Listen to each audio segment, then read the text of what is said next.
Quadratic equation की जो last exercise है, नेचर ऑफ रूट्स। अब इस एक्सरसाइज में क्या है हमारे पास, देखो ये तो बात हमें पता ही है कि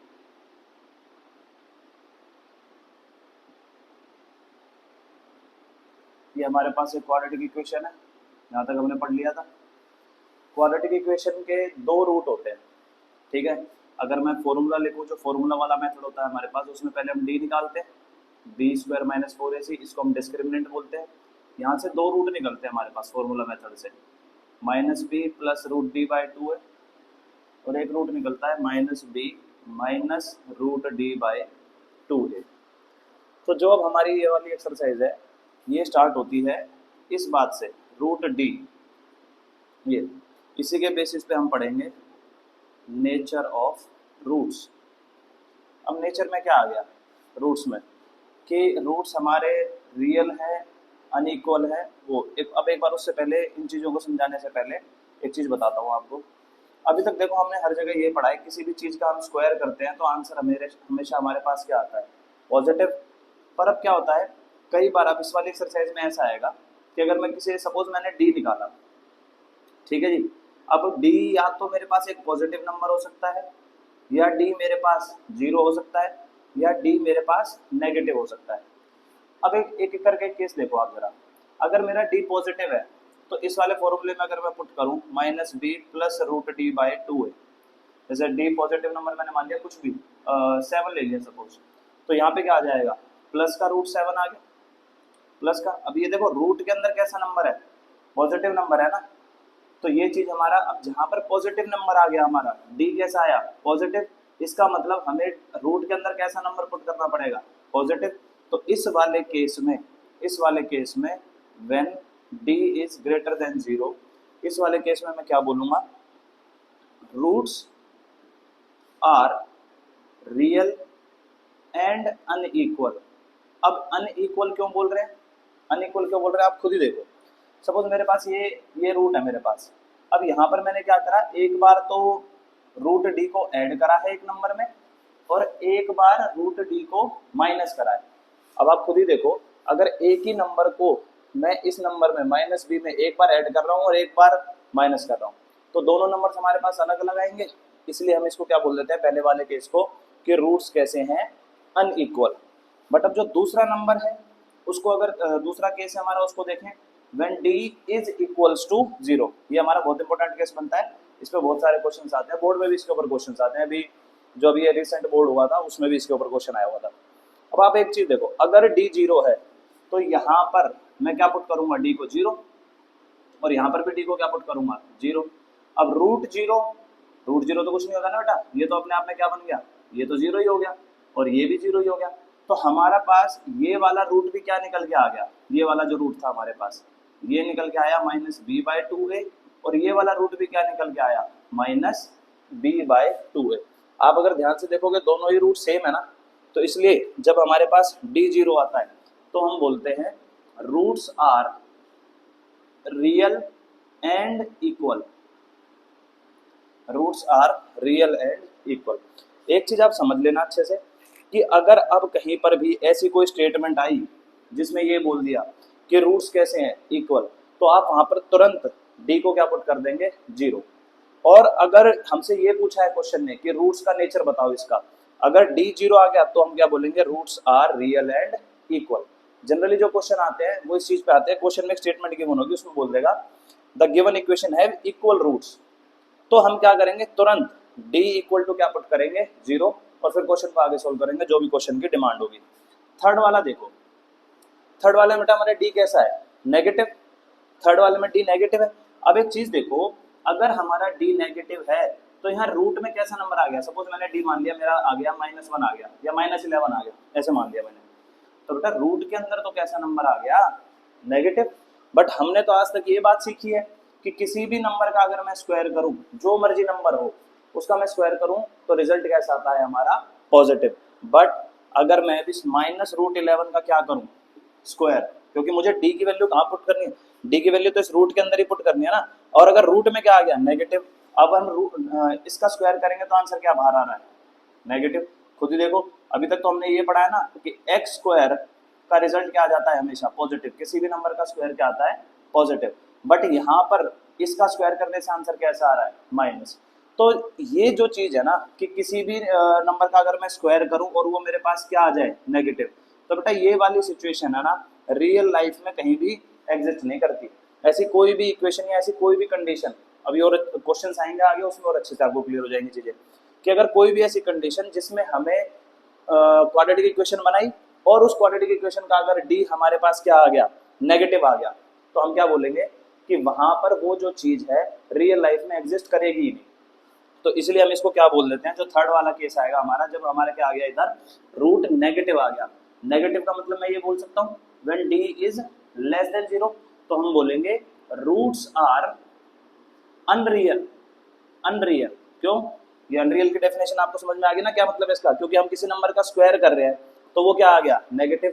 और अगर इसको सीधा साफ शब्दों में आप समझना चाहते हो तो आप सीधा सीधा इसमें ये समझ लो कि अंडर रूट में नेगेटिव वैल्यू नहीं आएगी।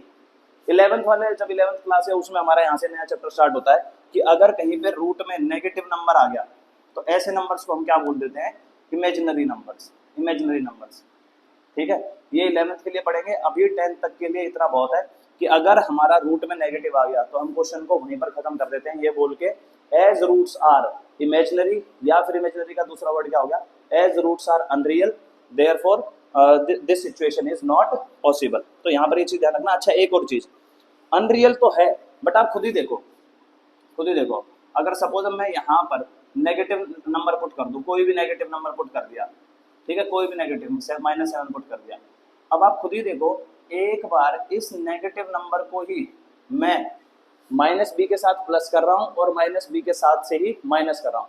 अब मैं अगर किसी नंबर को, जैसे सपोज मैंने आपको बोला कि 50 है मेरे पास कोई नंबर, इसमें आप +2 कर दो और -2 कर दो, तो दोनों बार मेरे पास नंबर अलग अलग ही तो आएगा। और अगर नंबर अलग अलग आएगा तो हम क्या बोलेंगे roots are unreal and unequal. Roots are unreal and unequal. तो ये जो हमारे पास लास्ट एक्सरसाइज है ये उसका इंट्रोडक्शन है। फिर भी मैं इसको थोड़ा सम अप करूँ अगर इस चीज़ को अच्छे से, तो आप बस ये ध्यान रखेंगे कि हमारे पास अगर कहीं डी, बेटा डी है तो एक नंबर ही ना, इन दी एंड डी एक नंबर ही है ना, तो या तो डी पॉजिटिव आएगा या डी 0 आएगा या डी नेगेटिव आएगा। अगर डी हमारा पॉजिटिव आया तो हमारे पास रूट्स दोनों कैसे हो जाएंगे रियल हो जाएंगे और अनइक्वल। अगर डी 0 आया तो हमारे पास रूट्स क्या बन जाएंगे ये वाले बन जाएंगे। अगर डी 0 आया और अगर डी 0 आ गया तो देखो दोनों ही रूट कैसे आ गए इक्वल। तो अगर डी 0 आता है तो आप बोलेंगे roots are real and equal, but अगर डी नेगेटिव आ गया लेस देन 0 आ गया तो हम बोलेंगे roots are unreal and unequal. अब एक बार इसके बाद एक्सरसाइज के क्वेश्चन देखते हैं, उन्हें समझो आप।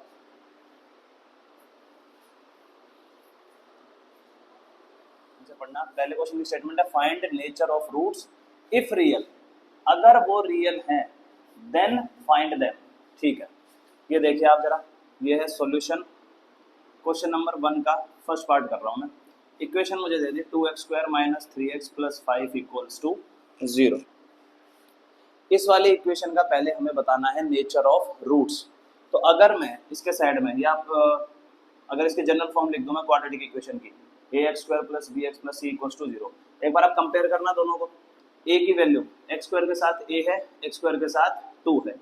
फिर b की वैल्यू b किसके साथ है x के साथ, इधर x के साथ क्या है साइन के साथ उठाना है आपको, ये बात याद रखना, साइन के साथ -3। और c कांस्टेंट टर्म इसलिए बोल रहा हूँ क्योंकि उसके साथ कोई भी वेरिएबल नहीं है और हमारे लिए वेरिएबल क्या है यहाँ पर x और x। तो इसमें क्या है हमारे पास c की वैल्यू 5। तो बेटा पहले हम निकालेंगे d की वैल्यू हो गई b² - 4ac, b की वैल्यू -3 पुट करेंगे, -4 इंटू में a करा और इधर c। ध्यान से देखेंगे -3 का स्क्वायर क्या आ गया 9, इसको 4 × 2 = 8, 8 × 5 = 40, ये आंसर आया -31।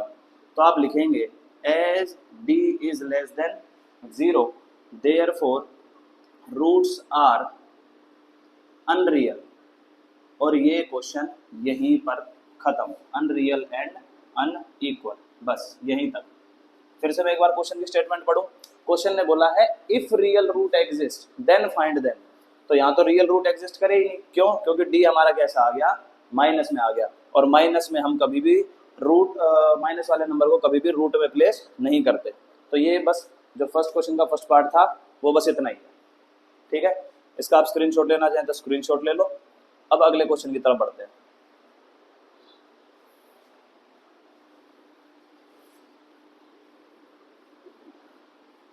देखिए फर्स्ट क्वेश्चन का second part, 3x² minus 4√3x plus 4 equals to 0। ये आपको नहीं लिखनी, बस ये आपके बेटर अंडरस्टैंडिंग के लिए मैं चीज़ यहाँ लिख रहा हूँ। फिर से अब हमें क्या करना है, सबसे पहला स्टेप तो यही है कि ए बी सी की हमें वैल्यूज फाइंड करनी है। यहाँ पर ए की वैल्यू कितनी आ गई बेटा 3, बी की वैल्यू, बी किसके साथ है x के साथ, x के साथ क्या चिपका हुआ है इधर माइनस का 4√3, साइन के साथ उठाना है, याद रखना इस बात को। और कॉन्स्टेंट टर्म जिसके साथ कुछ भी x नहीं है वो कॉन्स्टेंट टर्म आ गई। पहला स्टेप क्या है हमारे पास, d निकालेंगे हम, that is b² minus 4ac, b की वैल्यू माइनस 4√3 का स्क्वायर, इधर 3 पुट करा और इधर 4 पुट करा। अब देखो यहाँ पर ही इसी स्टेप में बहुत सारे बच्चे हैं ना, मैं देखता हूँ मतलब कि कई बार तो ऐसा होता है 20-30% बच्चों को ना यही चीज ओपन करनी नहीं आती। तो इस चीज को आप ध्यान से समझ लो, किसी भी चीज का मैं स्क्वायर कर रहा हूँ, सपोज मैंने a² लिखा तो उसका मतलब है a इंटू ए को 2 बार मल्टीप्लाई कर दिया, एकदम जीरो से समझा रहा हूँ बेटा, इसको ध्यान से समझ लेना। अब माइनस 4√3 है तो इसका मतलब है माइनस 4√3 को ही किससे मल्टीप्लाई कर रहा हूँ, माइनस से। एकदम छोटे बच्चों वाले तरीके से समझेंगे हम, माइनस माइनस क्या हो गया प्लस, तो एक तो बात समझ में आ गई। फिर आपने 4 और 4 को मल्टीप्लाई करा, कितना आ गया 16, 4 16, और √3 इंटू √3 क्या होता है बेटा 3, √3 और √3 इंटू क्या होता है, ये होता है हमारे पास 3। तो हमारे पास यहाँ से नंबर क्या आया 48। ये चीज देख लेना, बहुत सारे बच्चे इसी को नहीं कर पाते, 48। अब इसको देखते हैं, 4 3 12 और फिर 12 4 48, ये तो 0 आ गया। और अगर 0 आ गया तो देयरफॉर रियल रूट्स एग्जिस्ट, ये भी लिख सकता हूं मैं लाइन, या फिर मैं लिख सकता हूं roots are real and equal. Question ने ये बोला है अगर रूट्स रियल है फाइंड देम, तो अब हम एक बार रियल रूट्स को फाइंड कर लेंगे और उसका भी फॉर्मूला हमें अच्छे से पता है। दोनों फॉर्मूले रखे हैं। पहला रूट क्या होगा, पहला रूट होगा minus B plus root D by 2a, और दूसरा रूट होगा minus B minus root D by 2a। और एक चीज और बता दूं मैं आप लोगों को, ये जो माइनस है ये फॉर्मूले का माइनस है। कभी आप ये सोच जाओ कि ये माइनस है और यही वाला माइनस वहां पे समझ लो, ये फॉर्मूले का माइनस है। बार बार ये बात मैं बोल रहा हूँ, इसको ध्यान से रखना, समझ में अपनी। x माइनस बी की वैल्यू कितनी है माइनस 4√3, माइनस का 4√3, डी की वैल्यू 0 है और ए की वैल्यू कितनी है 3, ए की वैल्यू कितनी है 3, माइनस माइनस क्या हो गया प्लस 4√3, और ये 0 तो 0 ही हो गया, इसका कुछ है नहीं। 2 3 6, क्या ऊपर नीचे कुछ कैंसिल आउट हो रहा है, यस 2 2 4 2 3 6, ये आ गया आपके पास 2√3/3। मैं चाहूंगा ये वाला पार्ट आप खुद करेंगे, ये वाला पार्ट आप खुद करेंगे। वैसे भी आपको पता लग जाना चाहिए, अगर d 0 है तो वो दूसरा रूट भी हमारे पास सेम आएगा। तो ये दोनों इसके क्या आ गए, रूट्स आ जाएंगे इस टाइप से। इसका स्क्रीनशॉट ले लो बेटा, या नोट करना है तो नोट कर लीजिए। अब चलते हैं लास्ट पार्ट की साइड।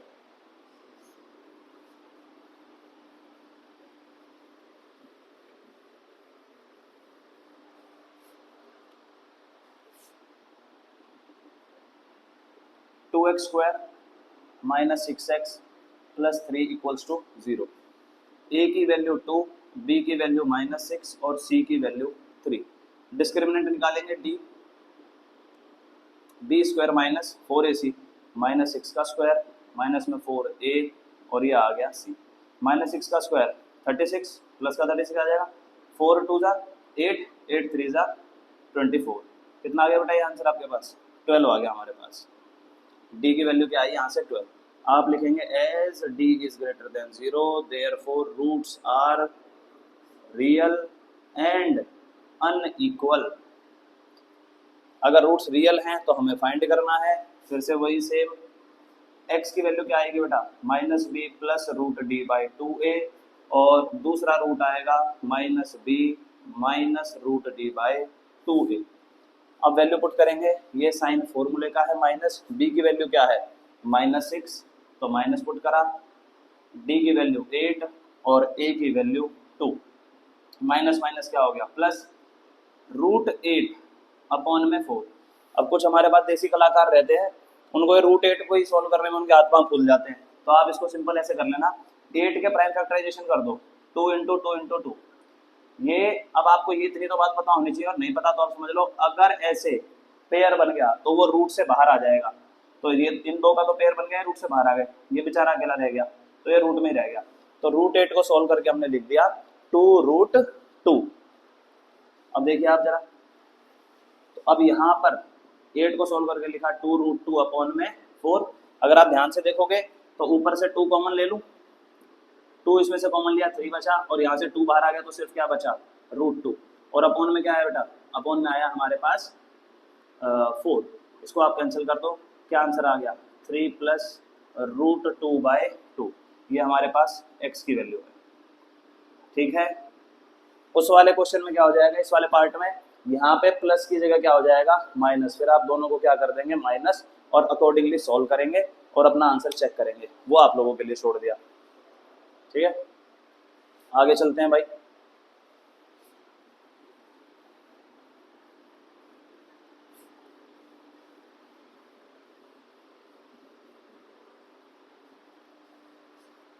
देखिए अब ये है हमारे पास सॉल्यूशन नंबर 2।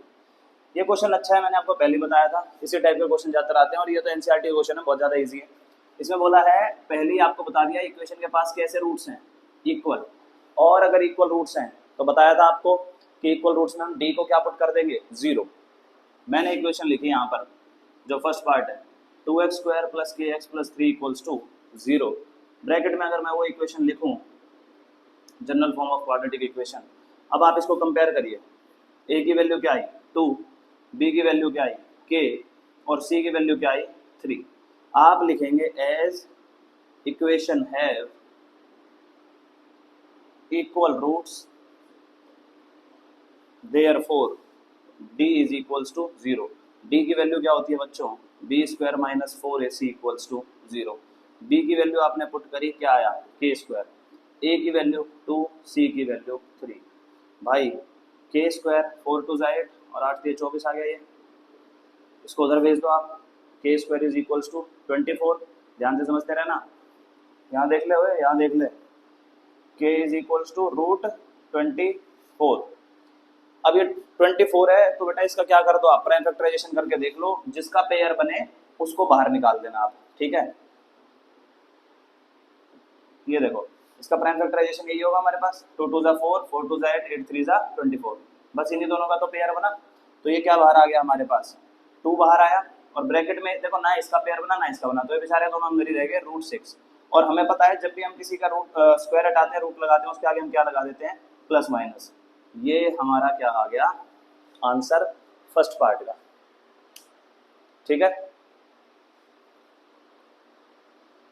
अब चलते हैं आगे सेकंड के सेकंड पार्ट पे।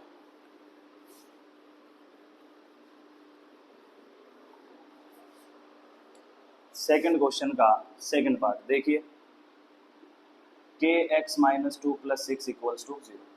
इस क्वेश्चन में उसने थोड़ी सी चेंज कर दिया, पर अब एक चीज देखो, अभी तक जितने भी क्वेश्चन सॉल्व करे हैं ना, उसमें हमारी क्वाड्रेटिक इक्वेशन की जनरल फॉर्म ऐसी दिख रही है, बट यहाँ पर मुझे x² का तो दिख नहीं रही टर्म, तो ऐसे में पहले हम इसको जनरल फॉर्म बनाएंगे क्वाड्रेटिक इक्वेशन की। कैसे, इस kx को अंदर मल्टीप्लाई करेंगे, ये kx दोनों के साथ जाएगा, x के साथ भी और -2 के साथ भी, ये बना kx², kx × -2 तो माइनस का 2kx, लास्ट में बेटा 6 था वो एज इट इज रह गया।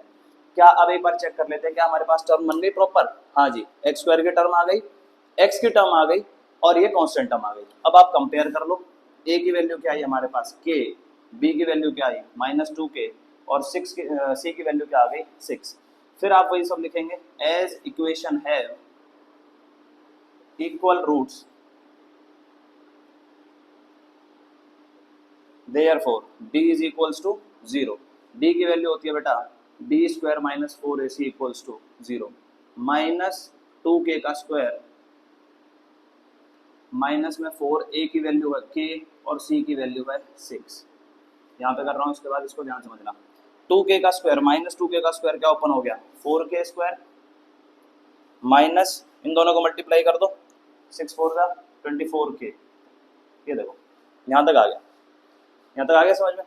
अब पता है कई बच्चे क्या करते हैं, वो क्या करेंगे, इस 24K को उधर ले जाएंगे और K से K कैंसिल कर देंगे।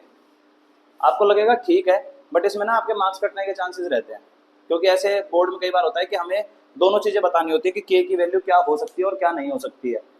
आता है ये सभी मार्किंग स्कीम में एक दो बार। तो आप बस ये चीज ध्यान रखेंगे, आप वेरिएबल से वेरिएबल को कट नहीं करेंगे कभी भी।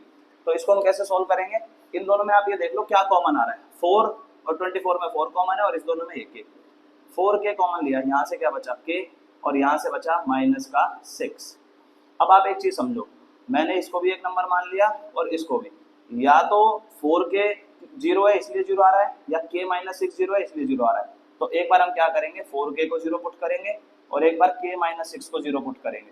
अगर 4K 0, अब यहाँ पे भी कुछ हमारे पास है देसी कलाकार, वो K की वैल्यू यहाँ से निकाल के लिख देंगे -4, बट ये तो गलत हो गया। अगर ये प्लस में होता तो उधर जाके माइनस होता, 4 तो उसके नीचे जाके क्या बन जाएगा 0, ये आ गया था। K की वैल्यू क्या है 0। बट आप एक चीज समझने की, अब ध्यान से समझना, देखो जितना आप तसल्ली से और प्यार से समझोगे उतनी चीजें आपकी क्लियर रहेंगी। अगर K 0 है, मैंने यहाँ से K की वैल्यू 0 निकाल दी, बट अगर मैं यहाँ पे K की वैल्यू पुट करूँ 0, तो ये वाली टर्म तो खत्म ही हो गई, ये टर्म भी खत्म हो गई।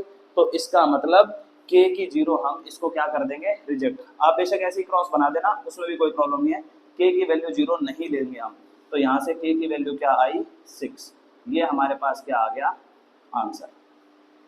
ठीक है, इसको नोट कर लो या स्क्रीनशॉट ले लो आप।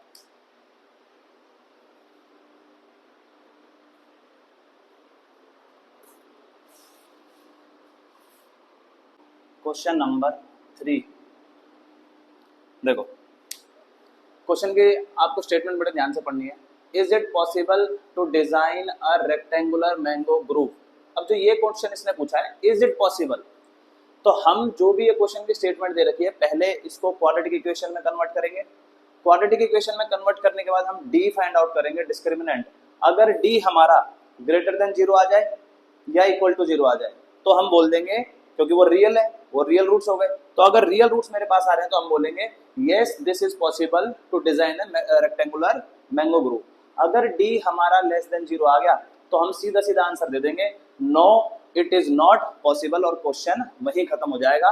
तो पहले हमें क्या करना पड़ेगा, इस क्वेश्चन को क्वाड्रेटिक इक्वेशन में कन्वर्ट करना पड़ेगा। एक रेक्टेंगल है मेरे पास, आपको बनाना हो तो रेक्टेंगल बना लेना, नहीं बनाना तो मत बनाना। मैंने उसकी लेंथ मान ली x और ब्रेड्थ मान ली y। अब देखो जरा ध्यान समझना, whose length is twice his breadth। Generally maths के अंदर क्या होता है, ये जो इज वगैरह, इज वॉज, इन सब का मतलब होता है इक्वल टू।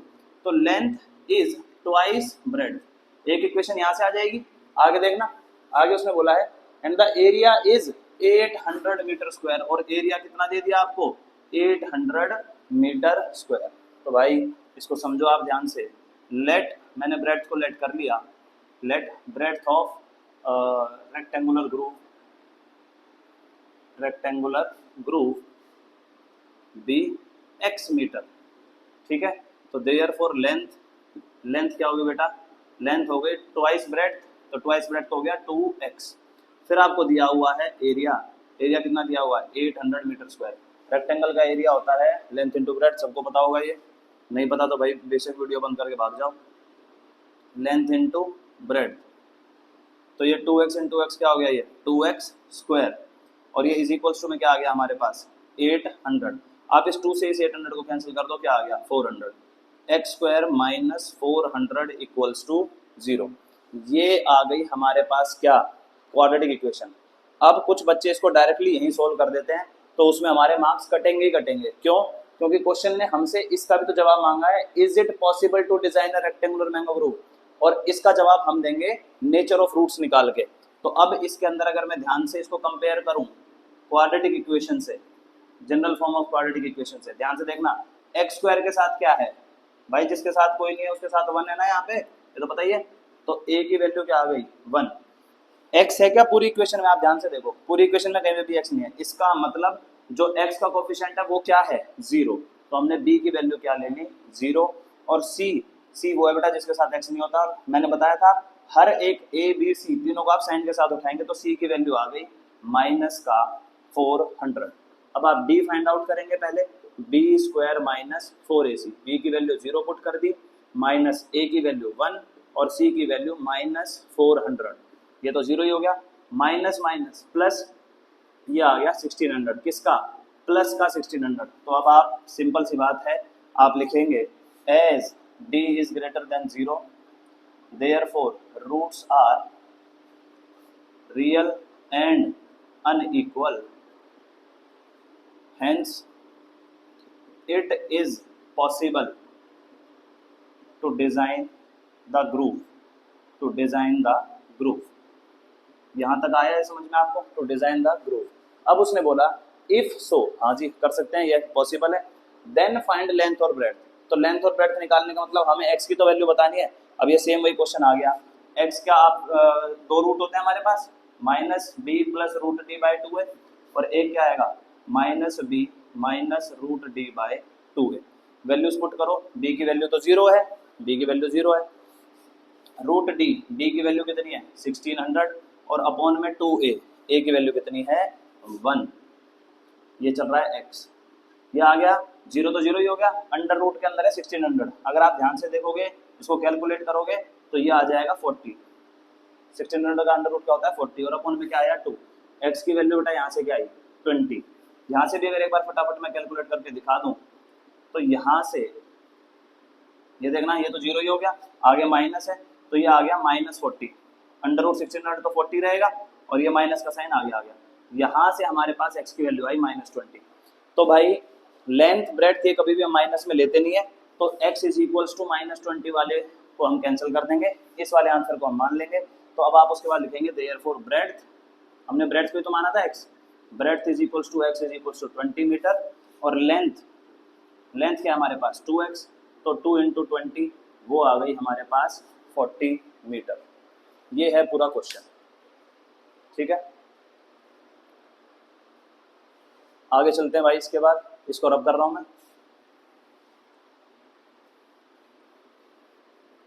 बीच में पॉज करके अपना स्क्रीनशॉट वगैरह लेना वो ले लिया करो या नोट कर लिया करो।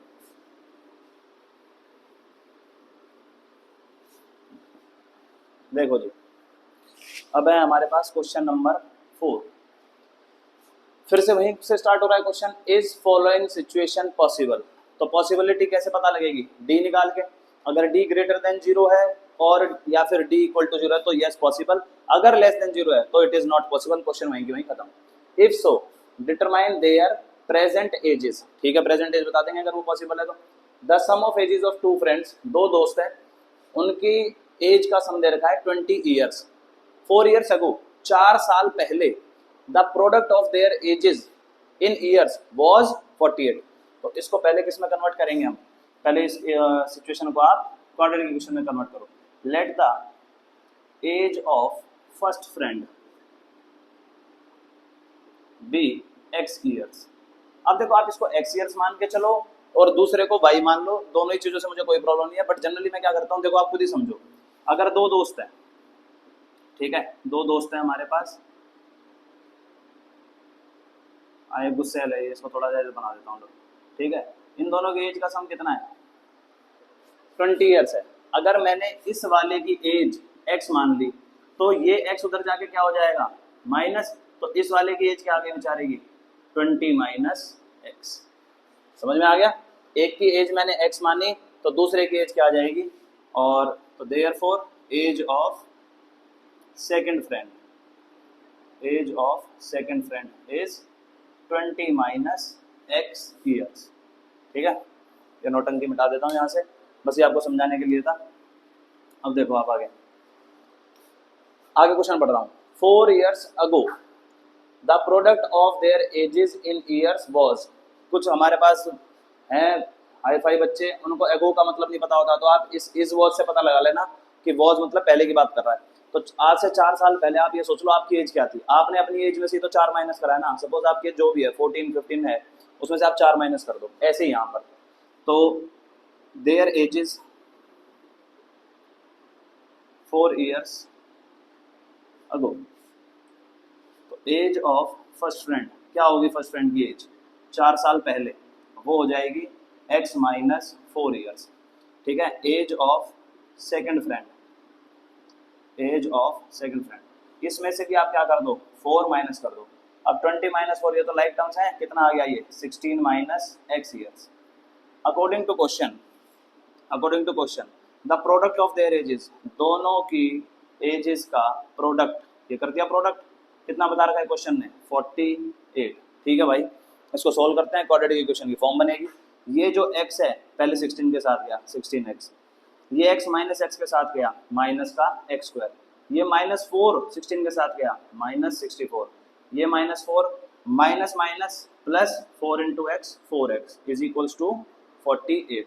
ध्यान से समझो, जो लाइक टर्म्स हैं उनको ऐड कर दो, जो अनलाइक टर्म्स हैं वो बेचारे ऐसे रहेंगे। माइनस एक्स स्क्वायर को आगे लिख दो, 16x प्लस का 4x प्लस का 20x माइनस का 64, इस 48 को यहाँ ले आओ, ये भी माइनस का हो गया। यहाँ तक ठीक है, सोल्व कर दो इसे। माइनस का एक्स स्क्वायर प्लस का 20x, दोनों टर्म माइनस किया तो ऐड हो जाएंगी, बट साइन इसका रहेगा माइनस का। यहाँ तक पहुँच गए हम। ठीक है भाई, ये क्वाड्रेटिक इक्वेशन बन गई। अब जिस बच्चे ने अभी तक सारी वीडियो ध्यान से देखी है वो बता देगा अपने आप, ए क्या होता है, एक्स स्क्वायर का कोएफिशिएंट, एक्स स्क्वायर के आगे माइनस लगा हुआ है तो इसका मतलब ए की वैल्यू हो गई -1, बी की वैल्यू हो गई 20 और सी की वैल्यू हो गई माइनस का 112, माइनस का 112। तो अब हम निकालेंगे पहले D, B square minus 4ac, ये क्या आया 20। ठीक है जी, माइनस का 4, ए की वैल्यू कितनी है -1 और सी की वैल्यू कितनी है माइनस का 112, 20 का स्क्वायर तो हो गया भाई 400। अब देखो 3 बार माइनस हो रहा है, minus minus plus plus minus फिर से माइनस आ गया। अब इसको अगर आप सोल्व करोगे तो ये आपके पास आ रहा है माइनस का 448, डी की वैल्यू आ गई बेटा माइनस का 48। इसके बाद आप लिखेंगे simple, as d is less than 0 therefore roots are unreal. ठीक है, हेंस द सिचुएशन, यहाँ पे ये लिख देना, hence the situation is not possible. बस यहीं तक था ये क्वेश्चन, खत्म। Hence the situation is not possible, खत्म। एक क्वेश्चन बचा है, वो आप लोगों के लिए छोड़ दिया है। अगर इतना आपको अच्छे से समझ में आ गया है तो वो क्वेश्चन आप जरूर कर पाएंगे। ठीक है बेटा, मिलते हैं अगले चैप्टर में।